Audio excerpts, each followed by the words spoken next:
All right, welcome back to the channel. What you see there is the lightweight weight weenie obsession upgrades on my Cannondale to get below 5 kilos. Yeah, I fucking did it. I didn't think it was possible, but yeah, I've been able to find some parts that allowed the bike to be sub 5, which is the dream, bro. For a weight weenie build, this is what you want. This is the dream, sub 5 kilos. So let's get into that. Voilà, bike-check vidéo de mon Cannondale. SuperSix allégé à mort, en dessous de 5 kilos. On va voir ça dans les détails. C'est une dinguerie. Tout ça, bien sûr, sans jamais dépenser des milliers et des cents. So, right, the first thing you might notice are the wheels. Previously, I had some 35 mil carbon spoke wheels that weighed 1,200 grams, but I was able to find even like lighter than that, and from a once again Chinese manufacturer that offered for less than 1,000 amazing, crazy lightweight wheels. So these are 40 mil, so wider, a bit wider than before. And also, like, if aesthetics was really important for me, because I really thought 35 was too shallow. I don't like shallow rims. And so these at 40 millimeter deep, they are 100 grams lighter than the previous one. So we're talking 1,100 grams for 40 mil wheels, which is just fucking insane. Donc voilà, là la paire de roues déjà c'est un des premiers upgrades qu'il y a eu. Donc avant c'était des 35 mm qui pesaient 1200 grammes et 35 je trouvais que c'était pas assez. Donc là du coup 40 c'est vraiment mieux, esthétiquement ça va mieux, j'aime pas les jantes pas assez profondes.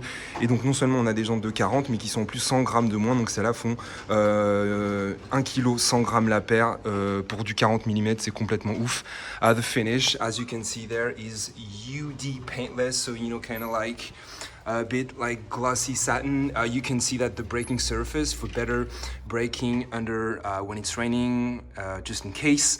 Donc avec la jante en UD paintless, c'est la finition la plus légère, avec en plus les rainures pour un freinage meilleur sous la pluie. The only thing you might have noticed is those nice carbon spokes. Again, I think these are 4.5 mil. You see in the right arrow direction. But the thing which is really super cool is these are titanium nipples. Bro, check this out. It's not just silver, it's titanium. Looks so fucking awesome. So yeah, I mean, fucking love it. Et donc avec les rayons carbone, bien sûr, des rayons bien aéro, mais quand même super légers, avec donc les bouts qui sont en titane. Donc bon, bah, ça, mon gars, ça déchire. Regarde, c'est les toutes dernières nouveautés. Bon, bah, ça tue. Qu'est-ce que tu veux que je te dise? Ça déchire. So yeah, this is fucking awesome in the back as well. Same thing. 40 mil braking surface for like a carved braking surface. Better braking under the rain. Et donc à l'arrière c'est la même chose, 40 aussi. Internally these are 21, which is nice for rim brakes. You know, it's kind of rare. Usually they were like much not as wide. So yeah, normally for rim brakes they were narrower, and these are 21 internal, and they go up to 28, 29 at the most external, which is really pretty cool. We are more now on a modern like version and specs, so this is really cool too. Donc avec bien sûr 28 jusqu'à quasiment 29 en externe, 21 en interne, donc vraiment des dimensions pour des freins, des roues à patins vraiment plus modernes que les choses très étroites d'avant. And man, I love those spokes so much. To go with those lighter wheels, so there was 100 grams saving with those wheels, which is already pretty cool, while being deeper, tiny bit more aero, because yeah, and so that was really cool. And I put the lightest tires I could find, because normally, previously, I had the Veloflex record in 25, which was crazy light, but first, Veloflex is dead, the brand is over, so no more Veloflex for you. And to be honest, like the cream sidewalls didn't go well with the rest of the bike, so I really thought that black tires were better.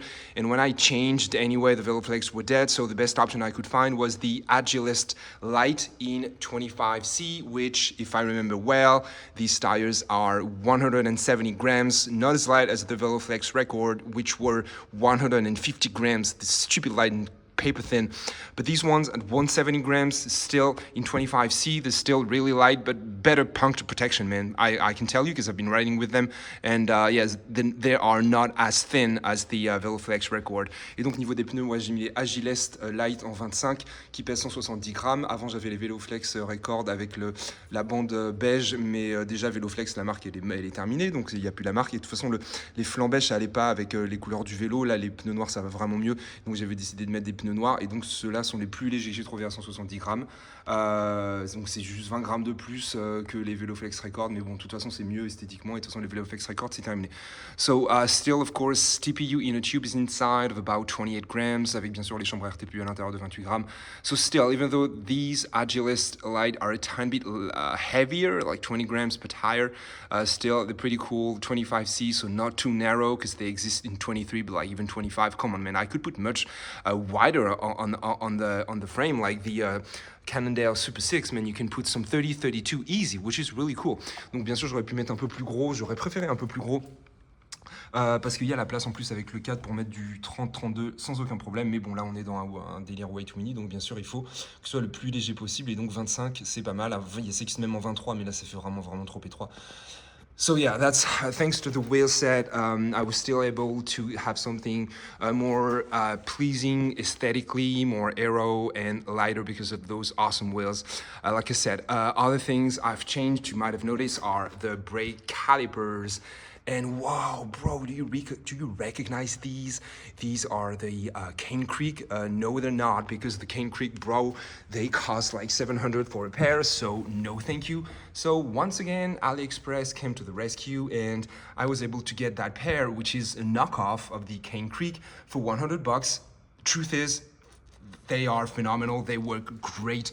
They break perfectly, and they are almost as light as the Cane Creek. I think changing from the original SRAM Red to those ones, there was a difference of about 80 grams. Donc les étriers de frein sont les Cane Creeks, mais non, c'est pas les Cane Creeks, c'est une copie de très haute qualité sur AliExpress. La finition est impeccable et ça fonctionne super bien, ils freinent super bien et ils sont tout aussi beaux et surtout tout aussi légers, à vraiment 10 grammes près, que les Cane Creek qui valent 700 balles la paire. Non merci, ça va aller. Et ceux-là c'était 100 € sur AliExpress et ils sont en plein de couleurs en plus, en trop cool, vraiment foncez, allez-y, et ils fonctionnent super bien. Et donc j'ai pu enlever 80 grammes par rapport aux étriers SRAM RED22 qu'il y avait avant. So that was again another cheap and awesome way to have something that looks better and that is much lighter. So the wheels, the tires, the brake calipers, and we move on to the saddle. I remember I had the one that I like, which is super cheap, 25 € for 80 grams, but I went all in on the saddle. And this is, as you can see, a Galoo K1, and this one, ready for this? It's 54 grams. I'm not even joking. I fucking weighed the thing. 54 grams. I was a bit scared and I was a bit skeptical, but no, this is it. It's working. I've been riding hours with it and it's fine for me, man. I can ride hours on it, no problem. I'm 63 to 64 kilograms, so not super heavy. And yeah, I can ride hours on that one, and I'm super happy with this because 54 grams, this is the lightest saddle, I think, probably in the world. And again, thank you so much, AliExpress. Sorry, this is not the original Galoo, which costs 300 €, but this one from AliExpress is probably exactly the same, and just 80 bucks. Et donc voilà, la Galoo, qui, avant j'avais celle de 80 grammes pour 25 €. Donc là c'est la Galoo qui pèse 54 grammes et croyez-le ou pas, mais écoute, moi je peux rider des heures avec, je suis super bien dessus, donc génial, vraiment 54 grammes, elle a de la gueule. Et en plus bon bien sûr c'est pas la vraie Galoo parce que la vraie elle coûte 300 balles, donc merci encore une fois AliExpress, c'est une copie, mais je pense que en fait c'est exactement la même. J'ai ridé des heures avec, aucun problème, ça bouge pas, pour moi c'est confortable, donc vraiment chambé. Et donc elle coûte 80 €, c'est plutôt sympa. So great. The seat post still the same, a little one, super light. Yeah, the crankset, you remember I had the original Cannondale hologram S1 SL, but it broke, like the axle broke because there was one cable routing inside which literally sawed the axle. There was crazy shit, and apparently this is something that can happen. So I had to change the crankset, which is maybe not a bad thing because I had the SRAM RED22 cranks lying around that I wasn't using, and so finally I put them on, and I changed the chain rings because the original ones were heavy, and I put these Spécialité TA, yeah, there for 130 BCD, which are the lightest you can get for 130 BCD at an affordable price. Et donc le pédalier, avant j'avais le Cannondale hologramme S1 SL, mais il a cassé parce qu'en fait le câble du frein ou des vitesses à l'intérieur a carrément scié l'axe, un truc complètement dingo, mais apparemment ça arrive, hein, c'est un peu un problème de confection du vélo. Donc c'est, voilà, j'ai vu des vidéos sur des gens à qui c'est arrivé aussi. Donc du coup j'ai mis le pédalier SRAM RED22 que j'utilisais pas, que j'avais acheté, donc avec le groupe complet, hein, dérailleur, etc., les manettes, etc. Et donc du coup j'ai aussi changé les plateaux parce que les plateaux du SRAM RED22 étaient un peu lourds, et là j'ai mis des spécialités TA qui sont en 130 BCD, les plus légers qu'on peut trouver à un prix tout à fait correct. The thing is, this is a 5238 because it is 130 BCD. The smallest chainring you can get is 38, and I'm not really pleased with that. I would really like 36, even 34, because that's a climbing bike. So the smaller chainring you can get, the better.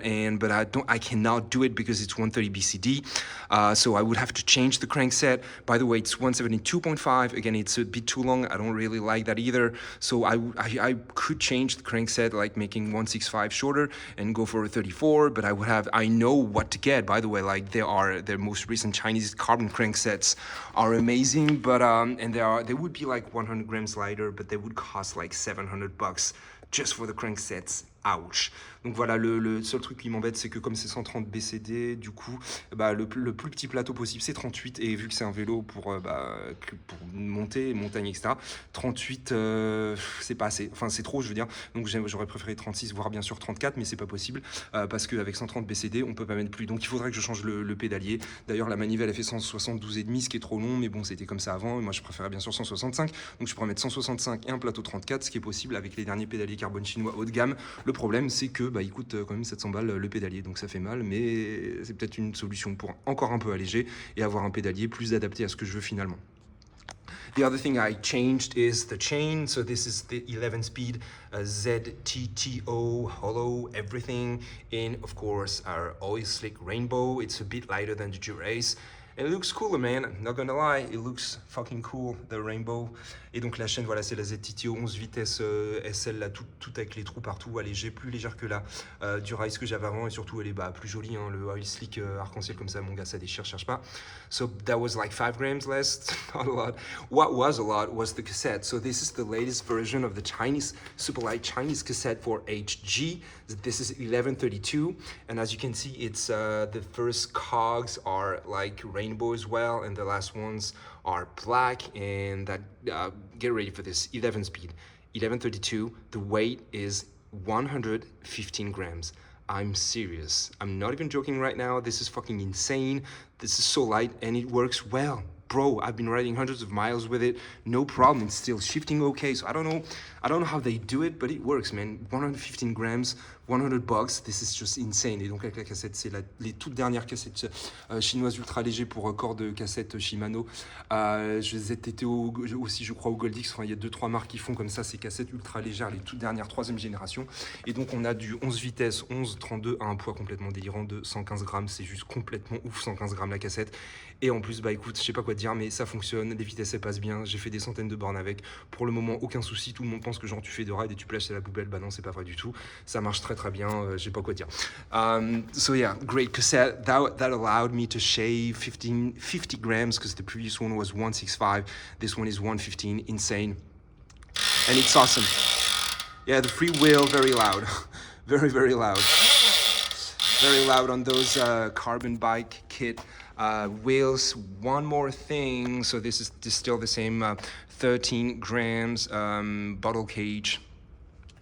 We moved to the cockpit. I can't remember if I had this, but this tiny little piece of shit, it's plastic, and you know what, this is the lightest computer mount you can get. It's like 15 grams or some shit, and it's much lighter than the CNC aluminum high-end, even titanium computer mount. This is like €3. This is SRAM, not even a real SRAM, I think, and it's 15 grams, donc avec le soutien de compteur qui pèse que 15 grammes, parce qu'il équivaut €3, parce que c'est beaucoup plus léger, c'est en plastoc, mais ça marche bien, et c'est beaucoup plus léger que les trucs en alu haut de gamme, CNC, tout ce que tu veux, machine ou même en titane, c'est plus léger. Donc voilà, pour le coup, €3 et t'as un truc plus léger. And the last thing I changed was the bar tape.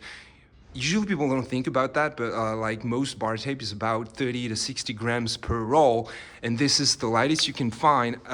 This is the EXS. Chinese Superlight manufacturer, and this bar tape is 15 grams per roll compared to 30 up to 60 grams per roll for other bar tapes. So, and again, as you can see, I didn't put a lot of it, I just cut as short as possible. And so we're probably looking at 10 grams of bar tape per roll instead of like 40, well, whatever. The thing is, that allowed me to shave some more, probably 30 to 40 grams total. So think about that if you want to have a lightweight build. This is actually cork. You know, there's nothing new, there's nothing revolutionary. It's actually cork, a bit thinner, but still the sensation is very, very nice. And it's really $15. Again, not expensive at all. And EXS, they did a good job to get these down to 15 grams per roll. So, and because, like I said, it's 10 and 10, so we're talking just 20 grams of bar tape. Et donc avec la guido, qui est une guido EXS en fait en cork, et qui ne pèse que 15 grammes par rouleau, contrairement à la plupart des guidos qui sont au minimum 30 grammes par rouleau, voire 40, voire 50, voire même certaines à 60, très épaisses. Donc voilà, le fait, en plus, j'en mets pas beaucoup, vu que on a arrêté là. Donc du coup, ça fait à mon avis à peu près 10 grammes de guidoline, donc 20 grammes en tout de guidoline, donc c'est vraiment rien du tout par rapport à une moyenne en général de 60 à 70 grammes. Donc voilà, c'est encore un moyen de enlever du poids. Pensez à mettre une guidoline légère. And I think that's it. And this is how you get to 4.9 kilograms, as you see right there, without the pedals. All my bikes, I weigh my bike without the pedals, but still 4.9, the mythical sub 5 kilo dream we wanted. And with a lot of super affordable Chinese components that are reliable and good quality. I don't know what to tell you, man. If you have a doubt, I'm sorry for you, but you shouldn't.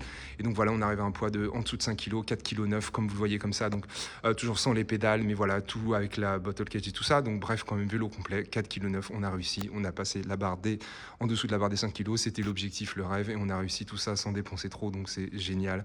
Le vélo, il s'envole, mon gars. En accélération, c'est une durée. And it like accelerates. It's so light and nervous. It's fucking awesome to ride. Love riding that bike. I'm super happy with it. That's the end of the video. Don't forget to do the usual thing, comment, subscribe, blah blah blah, comment, etc. And see you in the next one. Et donc à bientôt sur la prochaine vidéo. N'oublie pas de commenter, tout ça, truc habituel quoi.